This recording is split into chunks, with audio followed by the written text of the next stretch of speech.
right. Hello, everybody. It's Tim O'Connor, the Freedom Variant, with an incredibly very special guest, Sean Christopher Hayes. He's running for New York State Attorney General with the Libertarian Party, with a crew of libertarians. If you've been signing petitions for me, and I know a lot of you have, you are actually signing a petition to help get this guy on the ballot. How you doing tonight, Sean?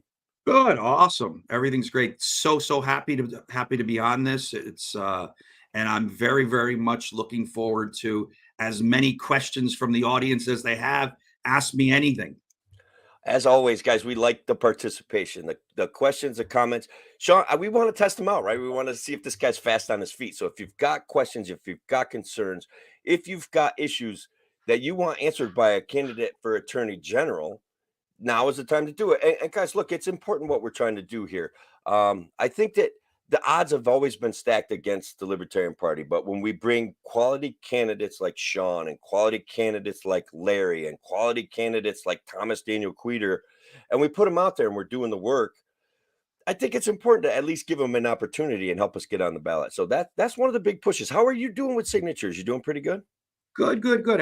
Everything's going well. I've been hitting mainly places on the Lower East Side, which has been good, and it's also fun for me to actually go out and talk to people. So I find it to be a really fun time. All right. So before the show, Sean and I were talking a little bit about what we know about upstate New Yorkers is that the Second Amendment is a big issue for us, and we see the gun control laws coming down from um, Albany, and we see an ever increasing amount. And I think a lot of people kind of want to know your position. We'll jump right into the Second Amendment issues and the red flag laws, and we got a guy asking about the constitutional carry kind of stuff. And so I don't know. I think they're going to like your positions, Sean. I think you're pretty reasonable here. Good. So the feeling I have is my general tendency is that we should have the right to open carry as we wish, unless the government can prove we should not have that right. And I think the only reason we should not have that right is if the government can prove that you're a danger to yourself or others. Now, the biggest worry I always have when you get the government involved in this type of stuff, are they going to screw us, right? Yes, Are they going are. to make rules that we should obviously pass and we get screwed, right? We get backdoored. They actually give us a right, but we can never execute on that right. That's my biggest worry. However, for the city here, we definitely have some people that should not have handguns, right? We have people that are a fundamental danger. Think about this.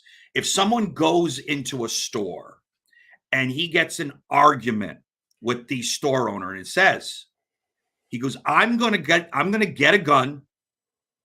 I'm going to come back and I'm going to shoot you. And his past criminal history is that he did something like that. Do you want that person to have a gun? The answer is obviously no. So how can we make a fair system that takes the gun or the right to have the gun from that individual while still protecting the law-abiding citizens' right to have firearms? Now, I believe if we have law-abiding citizens with firearms, actually our crime rate would go down in the city. I'm talking about in the city. I'm with you, man. If there's a high likelihood of someone in an automobile or someone in their apartment building having a handgun, do you think that's going to be less likelihood of someone carjacking you or burglarizing your house? I mean, it just makes sense because there's so many guns on the street in New York. Yeah. I could go out now and buy one.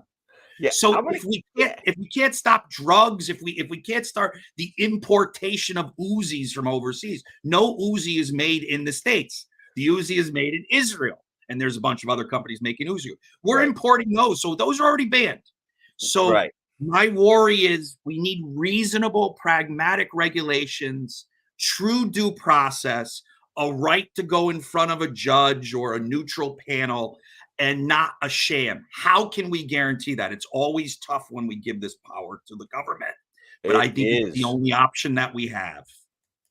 I get it. So my buddy Dave says the crooks have them illegally, but we don't. And I Right. think he's talking about guns like Uzis and stuff like that, right? Like a law-abiding citizen can get their hands on that. I don't think that we probably. I'm like, check this out. I might blow you away here, but like, gun control is racism, and gun control is economic bigotry. Okay, and it's enforced in places like the city where now law-abiding citizens have had their rights abridged, and it drives me crazy, and I try to sell that to people, and I try to get people to understand that, and it sounds like on some level, you might understand what I'm saying, maybe not agree with it perfectly, but I think what you said that was important that people will enjoy hearing was that it would be a safer place if law-abiding citizens had better access to protecting themselves. Your feeling that you have, I feel too, it's correct. I don't know if it's intentional. I think it's just anecdotally correct. I mean, it's correct because the people getting flagged for gun violations tend to be in areas that there's more black and brown people, because black and brown communities have more police and often have more issues or run-ins with the police. So it ends up capturing in this some people that have handguns, that are actually have handguns because the police are not defending their homes Yeah. and they need handguns and they get picked up, but they're not actually involved in crimes. Now, how often does that happen? I don't know. I don't know what the stats on, but it makes absolute sense. I don't know if it's intentional. If your comment is this built-in institutional racism with the gun laws was intentional, I think that's a hard argument. Why it's a hard argument? The police force is a majority black and brown police force. Legislative body in this city is very respectful Yeah. of black and brown people these days. So I don't know if it's intentional, but it's still wrong, even if it's not intentional. If it has a higher impact on a class of people or a group of people or something that's an, feature of you, we need to look into that. So I think you got a great point.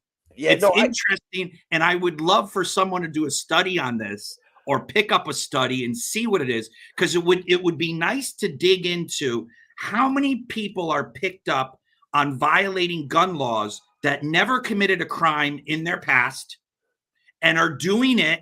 They say they're doing it because they can't defend themselves. What are you going to do if you're in a violent projects and you need to live in those violent projects? I would want the law-abiding person in that violent projects to have a handgun, I be trained in handguns. I think the crime rate in the violent projects would go down, I right? I agree. So that's the basic premise. Like you're saying, whether it's unintentional or not. What I think what we all kind of realize, especially as libertarians, a lot of conservatives and some real liberals who are individual liberty minded, realize that the government kind of does things that are fear based, right? They want to manipulate you through your fear. So a lot of the gun control laws kind of got put in place by the NRA. Guys, you can be big on NRA fans. I'm not, okay, because they participate so heavily in the fear based narrative about gun control. But so what do you think about that? Does the government kind of uses fear to manipulate us, and so that's I where think you're my absolutely statement right, and comes I think from. it's also politicians, right? Yeah. So I was at this meeting of a Republican club, and I go to the Democrat clubs, I go to the Republican clubs, and someone asked a great question. The question said, I'm a journalist and I'm going to these Republican club meetings and Democratic club meetings, and I'm going around and I asked the same question of everyone. And he said, if you get into Congress, this was someone that was running for Congress. If you get into Congress, who is the first Democrat that you would like to speak to, and what would you speak to that person about? Now, that's a great question. I'm It willing is. to talk to anyone, Democrats, Republicans, socialists. I don't care. Do you know Right. what the answer was? They need to reach out to us. And then What? she went on, I'm here to be a bulldog. I'm not here to make friends and all this bullshit. Because the reason why they're actually doing this is the parties want to polarize you. They do. want to put you into a camp, especially early on. If they polarize you, they get you pissed, right? Oh They, yeah. they, they, they get your emotion. You will give them money. You will. You'll open Simple. your wallets for them, and that is what they recycle issues, right? They go through. All right, we'll never fix racism, but we're going to fight about racism every 3 years. We never fix abortion, but we're going to fight about abortion every 3 years. We never fix good, solid, liberty-based disease control, so we'll fight about that now every 3 years. It just goes on and on and on, and it makes me absolutely crazy. The freedom variant does not like that stuff, Sean. I wish you were actually right, but it's every year. It's It not is every 3 years. like every 3 months. Yeah, you're right. You got me. Think about Go ahead. Black Lives Matter, which I supported at first. I said, Black Lives Matter. Of course, Black Lives Of Matter. course they do. Right? Yes. Think about this. The opposite is all lives matter, right? This is insensitive too. If I go to the St. Patrick's Day festival, I'm Irish, I'm half Irish, half Italian. So am If I. you go to the St. Patrick's Day festival and someone's waving an Italian flag and saying, Italian, this should be an Italian festival. Okay, it doesn't have its place. This was a movement for people that were Black. Now, we knew once you start digging into the actual movement, it wasn't a movement to help Black people, No, right? it was a But it movement to was fund also communists. insensitive. It was insensitive to say all lives matter, blue lives matter. It's the same as going to a St. Patrick's Day festival, and let's even make it worse. And the English are there. The English are saying, Northern Irish English are saying, the orange and the green issue, right? And they Right, right. come, it's going to incite the issue. I thought it was better to say, yes, Black Lives Matter, but let's speak about how doing it this way is not going to make the Black lives better, right? That Yeah. was a white movement that was pushed by white people, and George Soros pushed that, paid for protesters. There were very few Black people there that were not paid. That's what I believe. And there was a lot of white people that were not paid. That wasn't a Black movement. It was a white movement, and it did more harm than good. My campaign people are all Black. Every single person is Black, and they don't support Black Lives Matter movement in the way that they did it. That's not going to help anything. And why that movement happened is just what you said. That was right before the election, the presidential election. Get the Black person mad. If they're mad, they will vote. They're not going to vote for the Republicans generally anyways, but they often don't vote. Get them mad. And then afterwards, Black lives don't matter anymore. They already got your vote. It was a scam, right? Like it was a fundraising opportunity for people to virtue signal and send money. And then it was also this opportunity to go and behave absolutely poorly and destroy property and destroy small businesses and things like that. It was a real problem. And look, the notion of Black Lives Matter, I'm on board right away. Black lives do matter. Every life matters, but it's not. I'm not saying that to exclude one over the other or to minimize what might be the Black experience in the United States, especially in urban areas. Okay, we do have a couple of one gun control question that I want to kind of hit you before we move on, because I'm going to kind of like talk to you about, you were a Democrat and like you kind of made your way towards the Libertarian Party, but I'm going to segue into that after you answer this question. All right, so we got to stand your ground, where basically in New York State, you probably know this, but if you defend yourself in your home and someone dies or gets injured by you using a weapon, you're getting arrested, period. Now, you may be able to beat the charges, but I think that a lot of people all over the state think that that's an injustice. What's your views as the Attorney General? What are you going to do to help people out that want? First of all, I'm 100% for a stand your ground law. Okay. 100% for a stand your ground law. So I don't even need to back up from that. I'm for that, and I believe that if the government cannot prove that you should not have access to a handgun, they do not have the right to limit your access to the handgun. And also, if someone breaks into your home, um, and you need to balance if you're going to shoot that person because that person has a knife, that's a scary. So I can understand the feeling of the people that are not for stand your ground. But the opposite of it is someone really going to weigh at that point, if you have a risk that's reasonable and your response to the risk is reasonable? That's the opposite. That's tough. So I can understand if you are in a place outside of your house, you're in your backyard, and the person, you pull out that gun and you shoot the guy in the back. That's You know, different.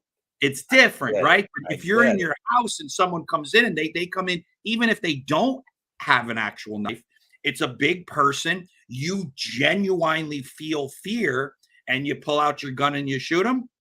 I think we just need to educate the actual population that we have a law in this state that if you do go into someone's house and they feel fear and they shoot you, you're Yeah. shit out of luck. You Well, know, and I would think that would be something that would motivate people to understand too. Don't go into people's houses in the state of New York. Go to New Jersey. You want to break in someone? Don't go. So yeah, I'm 100% for New Jersey. stand your ground. Take that to New Jersey. Take that stuff. All right. Yeah. No, I like what you're saying. If someone is so bent out of shape and so desperate, like for whatever reason, that they break into somebody's house, it's not about your stuff anymore. It's about your safety. It's about your family. And they did something incredibly dangerous first. So I don't understand that particular law in New York State. And I think a lot of people are troubled by it. So we would have an attorney general that would probably actively work to not punish people for standing their ground, at the very least to start. Would that be fair? Absolutely. All right. I Absolutely. love it. I love it. Um, so one of the things that's happening in upstate New York is that a lot of people are waking up to the problems with the Republican Party, that they don't really stand for freedom, that they don't really stand for individual liberty, that they collaborate with the power structure. And that doesn't mean that there's not good Republicans. But what I find interesting and what I've always thought, okay, and one of the most compelling things about you for me, all right, is that you were a registered Democrat not that long ago. And here you are saying, you know what? These libertarians, guys like Tim O'Connor, that calls himself the Freedom Variant in central upstate New York, is not totally insane. Like there's something about the power of the state that has corrupted everything that we touch. And so, and maybe I'm saying it too strongly, but I don't know for you. But what I'm saying is, I want more people, sane voices in the Democratic Party, to know that you're safe here, that we can support you, that we can have realistic conversations. And so, what was the impetus? What got you moving in this direction? So the first impetus is I was asked. You were Larry called me up and he gave me a good pitch. I told him I wasn't thinking about running for anything this year. What's the purpose of me doing this? And he gave me a good pitch. He gave me a very good feeling. I really have a lot of great feelings about Larry as a person, not even his viewpoints, just throw out his actual viewpoints. I don't even care. He's a good man. He's a Yeah. good man, you know, and that's so important. If we can work with good people and talk and learn and grow, develop. And so that's impetus number one. Number two, I've always known that the Democratic Party has moved too far left. I know that. Thank So you. I ran in a Democratic primary on a old school John F. Kennedy Democrat type platform, right? So Yeah. I'm really like a John F. Kennedy type Democrat, and I think John F. Kennedy today maybe would be a moderate Republican, right? I agree. Many states. So that's where I come from, and I think that the party has moved so far to what I like to call the uber wacky left or the uber loony left, and I think more and more people are looking for an outlet. Now, the Republican Party's not the outlet. The problem is the Republican Party for the state, they don't have any experience leading. They have no real policies. And they are also not for small government. I mean, it just doesn't make sense. Think about John F. Kennedy. John F. Kennedy cut taxes. He didn't raise taxes. He's a Democrat that cut taxes. Clinton cut taxes. Ronald Reagan cut taxes. He did. George Bush raised taxes, right? So we're not talking about, I don't think even Ronald Reagan, who I really have a lot of admiration for him at that time. We were going through a terrible crisis.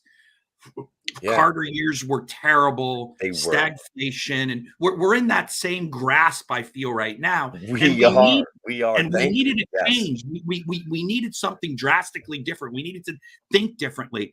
And his rhetoric was great, but he failed. He would say often, the problem is not going to be solved by the government. It's the government is the problem, right? But he grew government too. So he did. Let me jump in there. I was a huge Ronald Reagan fan, and then looking back and seeing some of the things he did, certainly he was supportive of the NRA in the way that the NRA was not necessarily beneficial. He certainly used, I would call, racist rhetoric to get some of his gun control platforms started, to start this whole concept of gun control. So he did some things that I didn't agree with. He did some things that I liked, certainly cutting taxes, certainly talking about how the government isn't necessarily your friend.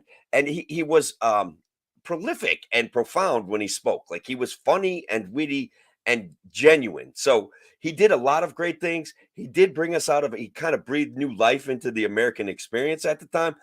But he also, in retrospect, he could have been better. But he did some cool things. He really did. Sorry, I always, when Reagan comes up, I got to talk about him. Think about what we have now, Zeldin, right? I'm campaigning in areas where they're primarily Democratic voters. Right. And I'm talking to primarily Black and brown people. That's what I want. That's who I want to talk to. That's who I feel more comfortable with, because that's the blue collar people left in the city. I come from a blue collar background. That's my friends. My friends are in Harlem. I played college football. So as you know, if you play college football, it's going to be 50-60% of your team's going to be Black. So my friends are Black. Zeldin is afraid to go into a project. Oh, really? He's afraid.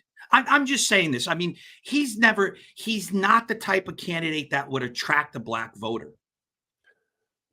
And that's the problem with the Republican Party. They get these candidates don't talk about city issues. They only talk about issues for the suburbs, right? Right. A lot of fear mongering. And it ends up leading to them alienating themselves. So I think we could win this race for attorney general if Michael Henry, who cannot get a Democratic voter to vote for him, resigns from the race and supports us, tells his Republicans to vote for us because we are better than James, the AG right now. And I can also get many Democratic voters. I'm a Democrat, actually. I'm a Democrat that's pissed off with the Democratic Party and know the solution is not the Republicans. Now, I don't believe in everything that some people in the actual libertarian believe in, like the open borders concept. It's just not pragmatic. So I'm a pragmatic. Let me. Can I jump in there too? Because I love what you're saying. And so when you talk about the blue collar experience in New York City, it sounds similar to the blue collar experience in rural New York. So that's one thing I want to kind of draw a parallel to. But we want you city guys, you city clowns, to start listening to us, because what you do is write laws that virtue signal and ruin our economy, and you ruin our rights on our farms. What do you think about that? I think you're absolutely right. But I think if you talk to my friends that are Black, they are 100%.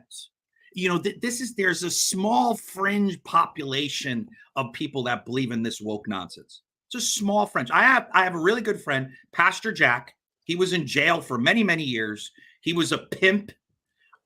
He was a drug addict for years, and now he's one of my best friends. I see him almost every day. He's actually my weightlifting partner. I actually got him to lose a lot of weight. He lost about 50 pounds. And Awesome. we talk about all of this stuff. This is all garbage. So what we hear, we think this is a black issue. No, it's pushed by this woke or this cancel culture. Is pushed by very, very wealthy city slickers that are white. And they use the black population, and that's all it is. And the black population generally believes that they have no outlet. It's either the Democrats or what? Or what? Yeah. That's an interesting point. And so I think first of all, I think it's great that you got here. I know some other a few other people that in upstate New York that are somewhat reformed Democrats, Democrats that understand what you're saying, that the party itself has slid too far left. That we Sean, in upstate New York, used to have an independent Democratic council, and I like talking about it because it just shows how power corrupts, right? And so these independent Democrats would vote occasionally with the upstate Republicans to minimize the impact of Albany's legislation and some of the virtue signaling that they do. So Cuomo crushed it. Cuomo destroyed those guys. He primaried all of them. He supported the working families people so he could have the working families line. That to me is one of the powers that third parties have. But it ended badly for upstate New York and independent Democrats. And I want people to see you and say, he's and the open borders thing, as far as being an open borders libertarian, I get the argument for it. But when you said it's not pragmatic and it's not practical, I think that most libertarians are actually right there with you, and especially new libertarians, right? Like I want us to stop treating immigrants as second-class citizens. I want to stop the incentive for visa people. Like they come in on a visa, they get fired by the guy who signs their visa, and all of a sudden they're an illegal immigrant. That's an absolute freaking injustice. That's nonsense, and it's abusive. Okay, I'm 100% with you. Yeah, we need to be better human beings than that. We can fix that system. We can make it better. And then we can fix some other stuff. Then we can talk about open borders, like property rights. We've got to fix property rights before we talk about open borders. I mean, it's crazy, Let's see. So here's one. I like this question. I want to put it to a guy from New York City.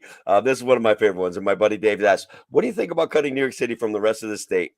And he's asking what the word is, but yes, it's secede or divide the state. There's a movement in upstate New York, like it's got 30,000, 40,000 members, where we would like to see a separation of New York City from upstate New York. What do you think about that?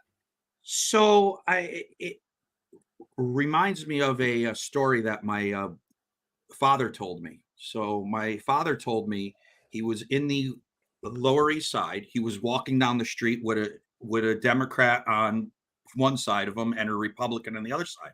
So they were walking down the street and a trash can fell over. And out of the trash can came a lantern. All of them saw this lantern. It's a golden lantern. They all jumped on this golden lantern. And a genie popped out. And the genie says, you shall have 3 wishes. And then my father said, I get the wishes. The Republican says, I get the wish. The Democrat says, I get these wishes. And the genie says, no fighting over this. You're each going to get 1 wish. So the Democrat said, I want to separate upstate New York from New York City, and I want to be the king. Of course, he's a Democrat. He wants to be a king. I want to be the king of New York City. And the genie says, your wish is my command. Boom. He's a king. Now, the Republican said, that's a great idea. I want to be the lifetime president of upstate New York. And the genie says, okay, your wish is my command. I messed up the joke. And all the Democrats were instantly moved to New York City, and all the Republicans were instantly moved upstate. Now, my father's thinking, he's scratching his head. He goes, you know what I'll have?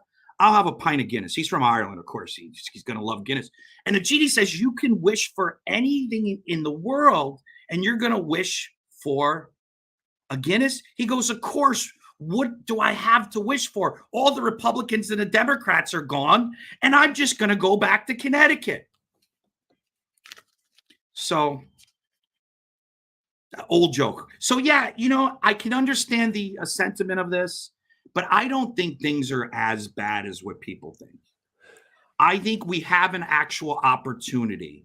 We have an opportunity to make change within the Democratic Party, and we have the opportunity to make change is in the Republican Party, and we have the opportunity to get third party candidates with actually power and say. So I don't think it's and it's maybe this is me being naive, but I'm an eternal optimist. I think we can make changes, and I think we're in a crisis situation, and the crisis situation will lead to more people getting out to vote and thinking about pragmatic answers to problems. Now, I understand this sentiment, right? And to split it, and it's more complicated than that, though. What's that going to lead to? People think that it's naturally going to lead to the upstate going more right. That's but that's not Right. necessarily true. Right. It's It not could go more necessarily true. libertarian, and that would be fine with me. And would we go more right? I don't know. What I think we would see, though. All right. So, for example, right, Letitia James right now is suing bus companies all over New York City under the new clean air law regulation stuff, and we know she's going to bring that kind of stuff here because of the new laws that were passed on the last ballot initiative, and that will destroy our way of life. We again, you saw my stuff about the tractor protests. Like we're an agricultural community here. We need these things. What is going to happen though, if taxes in upstate New York go down substantially? You're going to get New York people moving into your state, Oh, your brand new absolutely. state.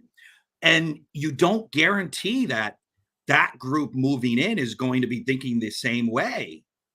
So that's my biggest worry. Like Florida right now, Florida's getting a lot of wealthy New Yorkers.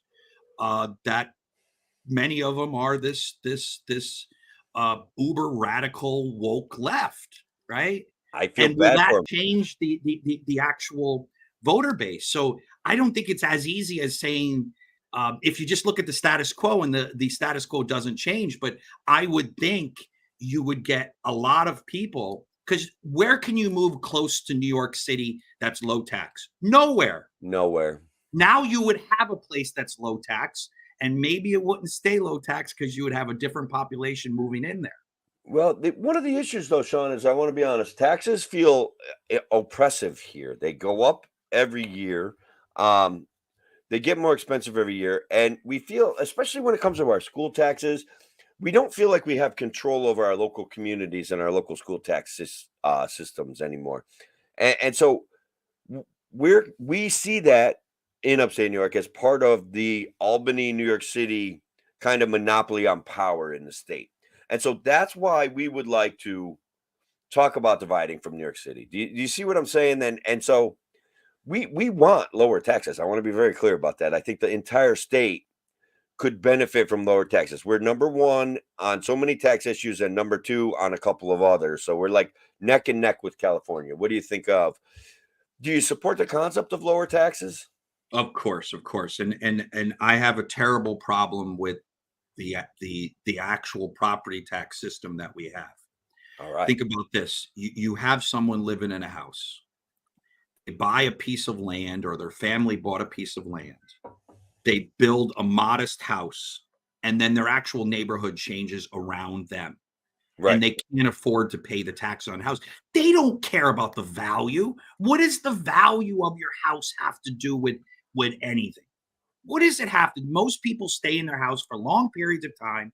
They stay in their area that they were born in. Most people die within 50 miles of where they were born, right? Yeah. So it's not like they're going to be turning over, making money off this or anything. They want a place to live in. And when you're talking about someone making $60,000 a year and paying $10,000 in property tax, we got a fucking problem. I'm sorry to We swear. do, brother. We got a do. problem. That's unfair. And our whole taxation system is unfair.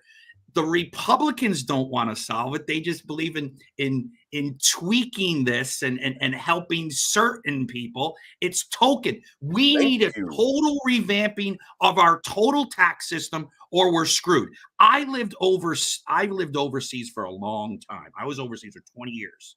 I actually headed up a large international law firm, and I was in Hong Kong and Philippines, South in Seoul. I actually lived, my home base was in Seoul.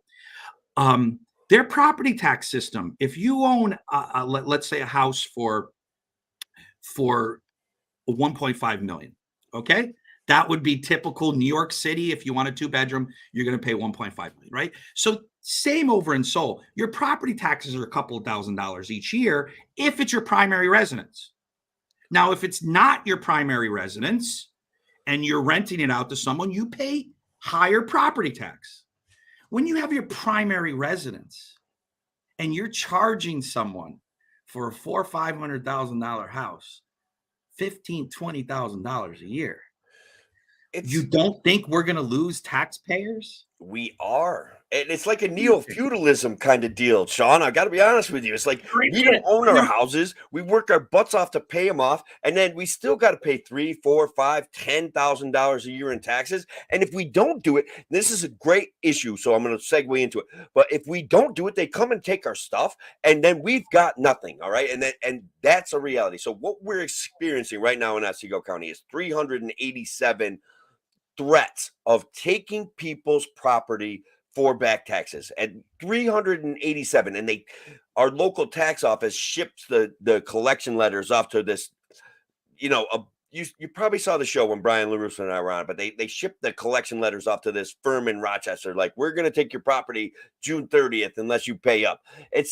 They're playing hardball. They balance their budgets off of selling the property. And one of the things that would make this slightly better, and I want to get your take on it, is if net proceeds after a tax auction get at least returned to the person that owned the property. We have this situation where people's property getting taken for $20,000 and then selling at an auction for $80,000 or $90,000 or $70,000, and the county governments keep that money.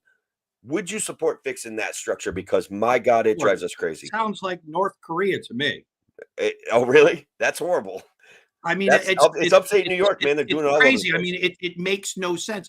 I cannot. Just think about this. Me, if someone owes me money, I can attach their asset, right? Mm-hmm. And I can sell that asset. Right. I cannot get more than what I'm owed. I mean, it's so absurd. It's so absurd. I can understand having to pay legal fees for having to collect and the court costs that go in. You can understand that, right? And interest. Sure. You can all understand that. But why would the government have more rights than I have? I cannot do that. It's absurd. In conversations with our county tax collection guy, the county accountant, whatever he is, he's like, hey, we're actually, by sending those letters out, doing you a favor. We don't have to send those letters out. We can simply take your property and sell it in the open market.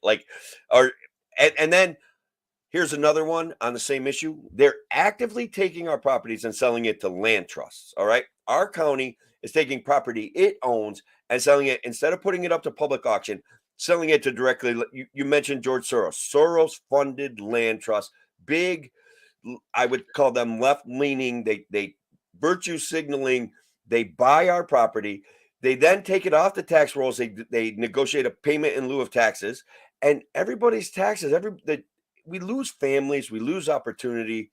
Can you help us stop that, Sean? Because that's Absolutely. Another one that drives me nuts. And, I think what we need to make this known to the general population. Most people don't know about this. This is true. I never heard about this until you brought it up. It's been going on for years too. My partner is a well-known real estate lawyer. He didn't know about this. Oh, it happens all the time. It's crazy. it's, but the average person would never know unless they're actually helping people that um don't have the actual means to pay their tax. But this is what we should do. This is what the radical left does. They form a charity to help these people. And they form a charity, they get funding for the charity, and they fight to solve the issue. That's a good You point. know, so why wouldn't we? Which law? I would never take a case like this from the government. It's unethical. It is unethical. So Thank why you. don't we Okay. go out in front of the actual law firms that are doing this and protest and tell those law firms, listen, you're going to get a bad reputation if you take these unethical cases, and you won't get your other cases. You want to work for the government, but you're not going to work for the people, right? You're not going to get, because that's not the only business that they have. In actuality, they're doing business beyond just working for the government. So that's what you protest the actual law firm. Okay. All right. So what? Yeah, that's a good one. And now the law firm kind of remains hidden in these documents, though, right? Because they do somebody does a quick claim deed. I would imagine that's a law firm on behalf of the government. But couldn't that just be like the county lawyer or the county I don't real think estate so. office? I don't know, but if this is going to an actual process, I suspect it's being done by outside counsel. And we can dig into that. So normally when there's any type of litigation or anything like that, they are government lawyers, but there's also outside lawyers. So even me, I was hired by the government to do a bunch of different matters that are beyond the and that's for the city, and the city has a lot of lawyers. But upstate, when you're talking about a smaller city or town, they normally don't have a full team of lawyers working there. Their actual town lawyer is someone at a law firm, right? And it's just a part-time job. So I suspect, especially if it's smaller towns, this is being handled by a local law firm. And let's try to make it hard if this is true, let's try to make it hard for the actual government to get lawyers to even help them with this. Wow. Okay. Like that's where libertarians that's where we can learn from the Democrats. And that's one of the many reasons why I'm glad you moved in this direction. That's a great suggestion. And you probably saw my buddy Brian LaRusso. I'm going to actually reach out to him. He may be watching this show, but I'm actually going to reach out to him and say, look, let's find out who these law firms are. And at the very least, let's start embarrassing them. Like we have this New York State property auction place, but those aren't the ones that concern us so much, because that seems to be more like if it goes out to public auction after a certain amount of time, obviously people leave the area, obviously people die, obviously families lose interest in a piece of property, and it goes to the government.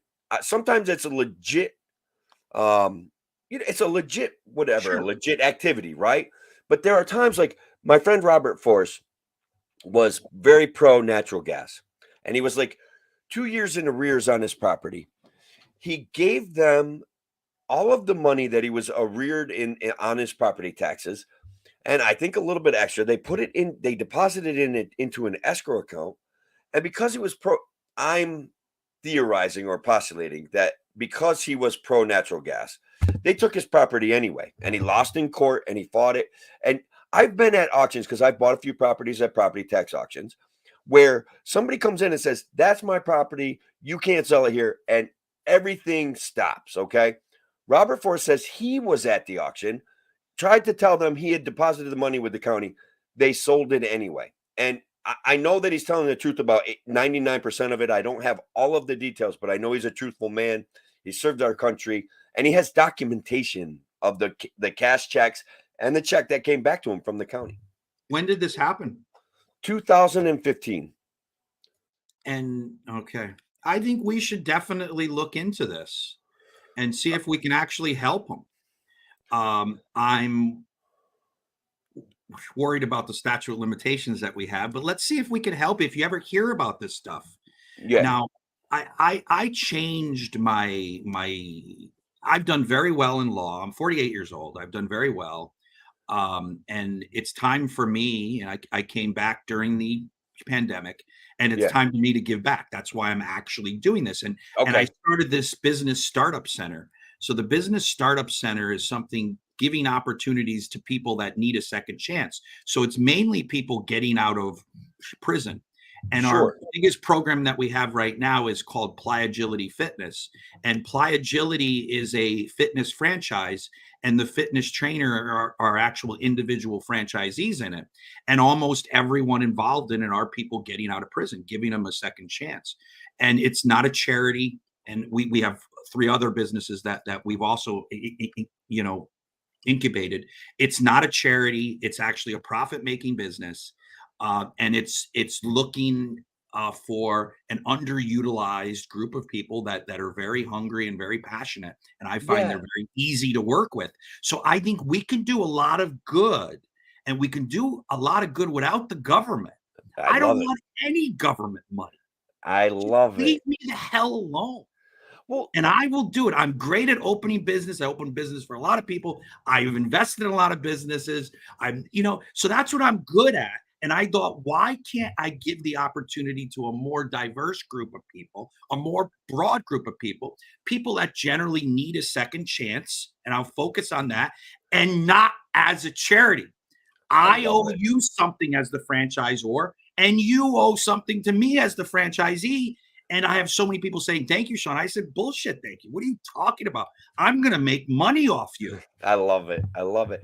So That's one of the points our friend Larry makes all the time, right? Like he talks about the fact that if we have a vibrant economy, programs like yours, and people that need to be forgiven, that deserve a second chance, like we need small businesses because we have people that want to work, but they can't get jobs with big businesses. They need to go to work at a pizza place for a while. They need to go to work at a small construction firm because that's who's going to hire them. Those people need to be busy and they need to be making money and they need to be comfortable enough to hire those people that like things won't blow up in their face, right? That the government's not going to come down on them. I remember hiring, and this is just an aside, hiring a guy when I had my construction business going, and all of a sudden I've got to file paperwork for him with the Department of Social Services, and I've got to file paperwork for him, and it was like so oppressive that I just almost never wanted to do it again. You know what I mean? So we need systems in place that can make these other systems work. do you know what's happening here? People like me, lawyers, have gamed the system, and we're rent takers now, right? You Yeah, can't do things without lawyers. Rent taking means you're taking something. It's an old style word, but it's you're taking something that you really shouldn't be taking, right? So these rent takers like me, to be able to form an actual business in New York City specifically is very difficult. So people hire me to do it, right? right, Why is it so difficult? Why is it so difficult to sue in court? It's difficult for me. right. Why is it so difficult? It's We because we lawyers game the system. we We don't agree. want it to be easy. We If it's easy, agree. you're going to do it on your own. Yes, no, And we we all agree with that. We all see it. And Robert Forrest tried to fight his way through the court system. There's always been times where I've been wronged, right? And I had to just let it go because I can't navigate that system. And I'm not going to pay a guy $10,000 to get $2,000. Like it's just not worth it. right, But it's a so that huge it's a other people can game the system that exact same way. You know what I mean? It's So the I get same with it. CPAs. It's the same with our tax code. It's the same with doctors in the hospitals. It's all a game system. And what I'm worried about, I spent a lot of time in China. I Yeah. see how they do things. Our infrastructure is an absolute joke. I was just at the airport. I dropped a friend off at the airport. The construction site of the building, a beautiful building, the construction site is a complete mess. A Yeah. complete mess. And this is not like this in China. Right. It's not like this in South Korea. So we're a deteriorating country for a variety of reasons. And I'm worried. And we need to wake up and have a total reawakening of what the function of government is. I love it. And if we don't, we're at the time, if we don't have a change, we're at the time of the Holy Roman Empire moving east. We're at the time of Constantine, not the peak of our empire. We're at the fall. downward. Yeah, and I'm worried. I'm really worried. And I can also see the babying of children. I used to be a faculty member teaching law. I actually taught constitutional law. So when I heard that this issue of this taking, I first thought back to constitutional law cases, and I was saying, Jesus, I would love to litigate this case. Oh, this was a good case. We got to look what the statute of limitation is. I would love to make an issue out of this. Oh, I'd good. love to do that. Robert Force is going to be so happy to hear that. I'd love to talk to him. Have him call me up tomorrow, and I'd love to talk to him and see what we can do. But I think we need to. There's some good lawyers doing this type of litigation. There's some good people that are talking about a fundamental change, and I think we need to get it out to people why this matters. And what matters is our competition is getting really great, great. And it could be that this world will not be led by the woke West anymore, and it's going to be led by the Chinese, Russians, and such not. And that would drastically change the concept of what we would have and what we would believe in as freedom. And are we going to be in the future the tributary state? And if you're the tributary state, you are instantly giving up freedom. And we don't have a history of that. Now, I was in Seoul for 20 years back and forth to China. Seoul was a tributary state of China for 400 or 500 years. And it gave up a lot of its national pride for that. And it also gave up a lot of power being that tributary state. So that's my biggest worry. If we don't wake up and breed our children to be tough individualists, we're in trouble. I had interviews and I was hiring. I had 4 interviews on the same day. They all came late. When I was in Korea, this is absurd. The only way someone in Seoul would come late is if they were dead. Yeah. They would not come late. They're going to be there an hour early. They're going to be sitting at the coffee shop downstairs, and they're going to come in there 5 minutes early, waiting outside the door and say, I'm here. I got pissed. The 4th person came 20 minutes late. 20 minutes late. And I said, you're 20 minutes late. The answer was, the traffic was bad. You're in New York City. The first thing I said, the traffic's always bad. Always bad. And then I got pissed and I said, just get out of here. I don't even want to deal with you kids anymore. And that's why I think now I'm working, all my campaign people, not all of them, most of my campaign people have spent 20, 30 years in prison. I have a very good friend who was on my campaign, 32 years in prison. Yeah. When they came late, the first thing I said to him, I said, you have no damn respect for my time. Why are you late? And you know what? They say sorry, and they're never late again. You cannot get that with young people today. And we're training our actual young people to be weak, timid, and also not the normal ethics that we had with this stuff. And that's worrying to me. That's a huge change that I've seen since I was gone for 20 years.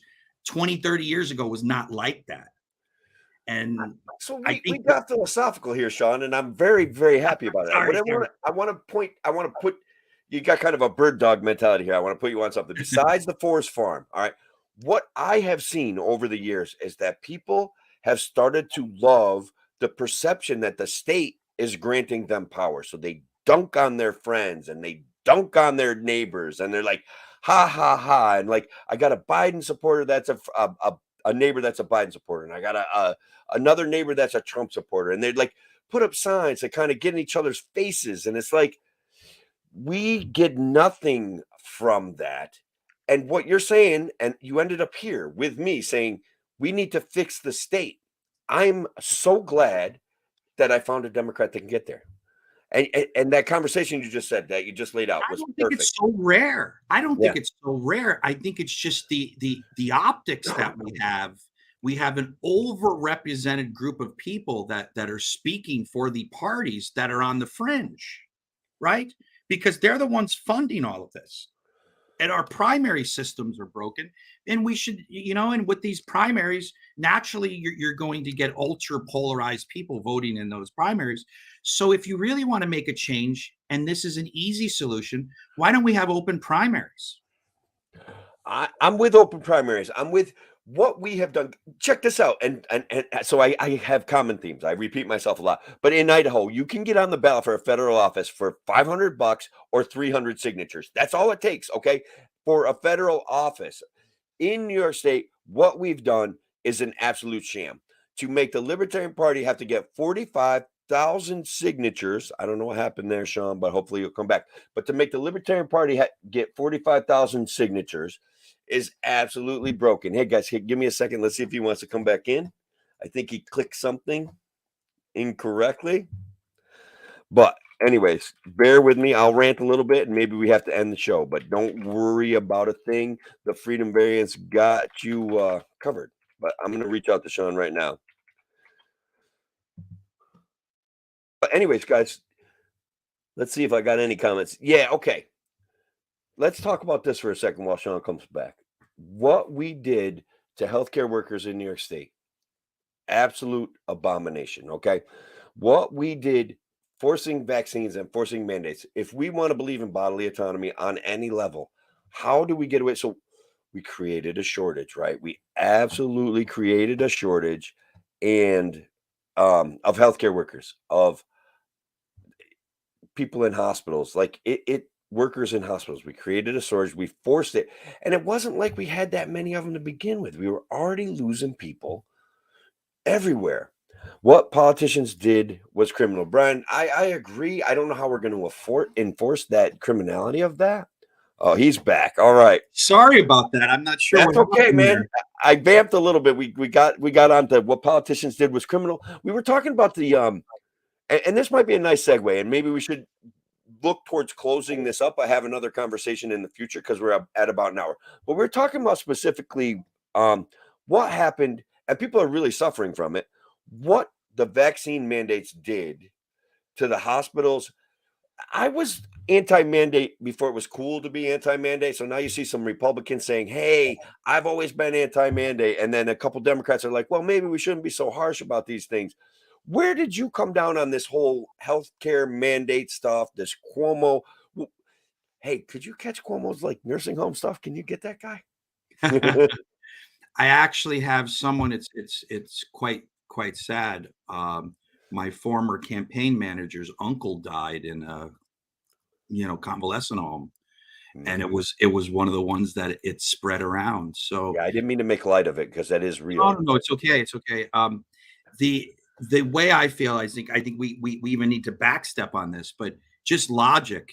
Just because you're a doctor does not mean that you're the know-all about everything. That was an issue. Just because I'm a lawyer does not mean that I know everything about the legal system. Now, the problem is if you give the power to a doctor, of course, the doctor is going to be extra careful, right? Yeah. And not be as pragmatic as someone who's not a doctor, because that's what they're taught.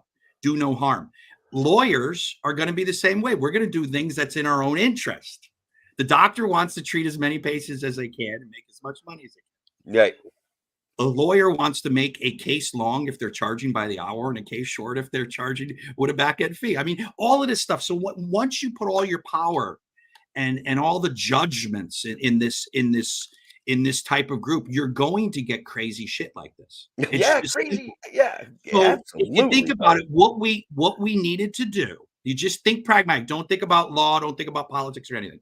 We needed to do a good job of isolating in some way the people that were the most vulnerable. Wow. Right? Okay, look, we were saying that from day one. Okay, I have a friend who's a member of the Libertarian Party who helped endorse your candidacy, Dr. Mark Brayman. He's a biochem professor at Syracuse University. He's like, what we're seeing here is this. And everything he said and everything we talked about and all the research we did was spot on from day one. Period, because we were unemotional about it. And he's a brilliant guy, like you're a brilliant guy. Like the mandate concept is horrible. This isn't North Korea. This isn't like China. Mandates don't do anything but create problems. That's it. So, and I think if we look at what happened here, right? It's it's the nature of government. It's Right. the actual nature. So the purpose for the Constitution is to limit government. The government's only given specific powers and only those powers because our founders knew that it doesn't matter which political party you're in, whoever you are. If Right. you're given absolute power, if you're given total, things are going to go wrong. You're going to go too far. I It's just agree. human nature. It's like if you're in an abusive relationship with your spouse and you can consistently abuse your spouse and she doesn't do anything or he doesn't do anything, what happens? It gets worse and worse over time. There's nothing pushing back, right? Gets worse and worse. So it's the same. We're being abused by government because we don't have the power to push back. We've given And them too much power. When they used to serve us, I remember back we were talking about Reagan. You and I must be close to the same age. Actually, I'm a little bit older than you kid. But I think the government at least used to try to serve us slightly better and less. They used to try to do less for us. So we've ceded power to the government on a whole bunch of things, and I think it's done nothing but cause problems, especially in New York State. 100% with you. This is great, man.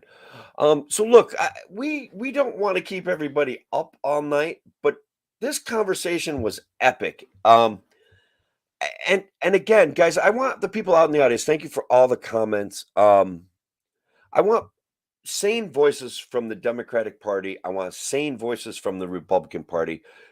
I want real conservatives and real liberals to find this common ground that guys like Larry Sharp and guys like Sean Hayes and guys like the freedom variant Tim O'Connor, who just he's crazy for liberty and realize that the state has too much power, that we can come together and affect positive change. Sean, do you got like let's get some people to reach out to you. Let's get people tell me what you want to finish this hour with. So it would be great if you went to my website. It's SeanChristopherHayes.com, and that's all the Irish spelling, SEAN, I'm Christopher Irish as well. Hayes, HAYES. Of course, you're Irish. And actually, my real family name, the English forced the actual change, is Ojada. Ojada means from the fire, and they I love it. You showed some fire anglicized that tonight, brother. to Hayes. So SeanChristopherHayes.com. And it would also be nice for you guys to find me on Facebook and Twitter and I'm also Instagram and I also on LinkedIn. Yep. And you can easily find just type in Sean Hayes. You'll find me there. And if any of you guys have interesting issues that you would like me to talk about or you like me to write about, we have a very good blog and the blog will be writing articles of substance. Yeah. And if you want to come out and ever help us with anything, join a cause, please do. Yeah. And you'll find that whenever I go out, we always have fun. And with the Irish blood I have, we also always have beer. I'm down with that, brother. I'm coming. I won't go to the city, but maybe we could meet in Westchester or something like that. Like, Sounds good. I actually thought upstate that you're saying upstate. I was thinking White Plains, right? Is that upstate? Yeah, right. No. This is actually we're in a different climate zone than you guys, to believe it or not. Now I'm not, and there's still one more climate zone even further north. So, guys, I see we got a good number of people in the audience. I've handed out a number of petitions. I've gotten a lot of signatures. This guy right here is one of the guys, besides Larry and besides Thomas Daniel Queter, that you're signing the petition for, to have a voice that says the government that recognizes. He even talked about Soros money. Like, he's not playing games. He sees the same things you see. So, guys, thank you all for joining me, especially you, Sean Christopher Hayes. I appreciate it. Thank you so much. It was fun. It was fun, Tim. Really. We didn't even Anytime get to you the actually want tractor me issue. on, There's so much or more stuff. anytime you just want to talk to me, All right. you're a great guy, and it's really fun being on this program with you. Well, Thank you so much, Tim. Yes, thank you as well. Take care. Thank you.